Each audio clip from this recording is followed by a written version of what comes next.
नदी की भूल। एक नदी थी। पहाड़ी से नीचे उतरने के बाद वह कल कल करती हुई बहने लगी। रास्ते में कभी कोई गांव आता तो कहीं कोई शहर। जब वह गांव के समीप से निकलती तो उसे बड़ा सुनापन जैसा लगता। गांव में आबादी कम होने के कारण कम ही लोग उसके तटों पर आते और नहाते। वहां नावें भी कम ही चलती।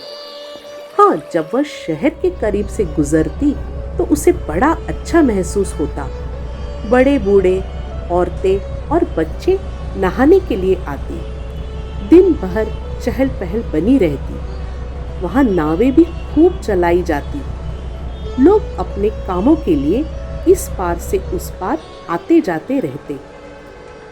नाव पर सवार छोटे बच्चे पानी में जलता हुआ दिया या कागज की नाव छोड़ते तो नदी को हैरत भी होती और मजा भी आता। लेकिन फिर आगे बढ़ने पर कहीं जंगल आता या फिर कोई सुनसान सी जगह आती तो नदी को फिर से अकेलापन खलने लगता। वह उदास हो जाती। बरसात के दिनों में नदी में पानी का बहाव काफी तेज हो जाता। नदी को तेज रफ्तार से आगे बढ़ना पड़ता। उसे लगता उसका काम कठिन हो गया है।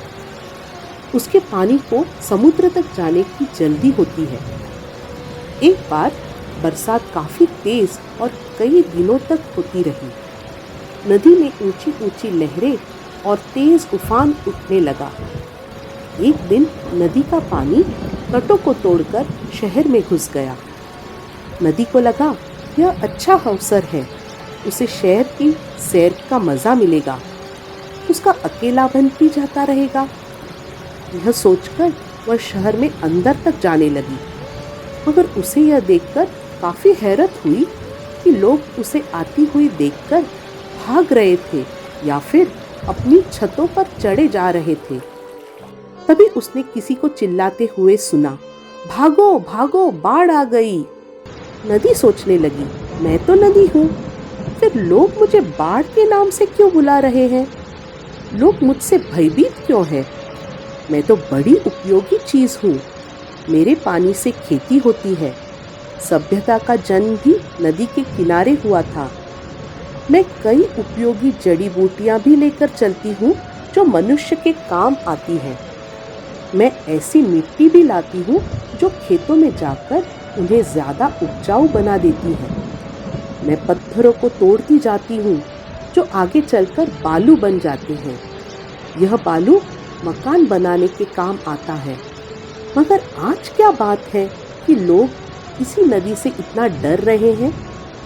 नदी को लगा मनुष्यों की बुद्धि मारी गई है। वह नाराज हो गई। वह और तेजी से बढ़ती हुई शहर में घुसने लगी। कच्चे मकान गिरने शुरू हो गए। पानी के जोर से कई पेड़ जड़ से उखड़कर पानी में बहने लगे। चारों ओर हाहाकार मच गया। तभी एक बूढ़ी औरत नदी के सामने आकर खड़ी हो गई। उसने गरजते हुए कहा, अरे ओ दुष्ट नदी, क्यों बावली हुई जा रही है? बाढ़ बनकर हम पर क्यों कहर बरसा रही है? नदी कुछ सोचने लगी। मैं पागलों की तरह तेज गति से शहर गांव में घुस जाती हूँ। क्या यही बाढ़ है? क्या बाढ़ मेरा बुरा रूप है? इससे क्या मनुष्यों को हानि होती है? तब तो मुझे रुकना होगा। जो मेरा मूल रास्ता है, मुझे वही वापस जाकर बहना होगा।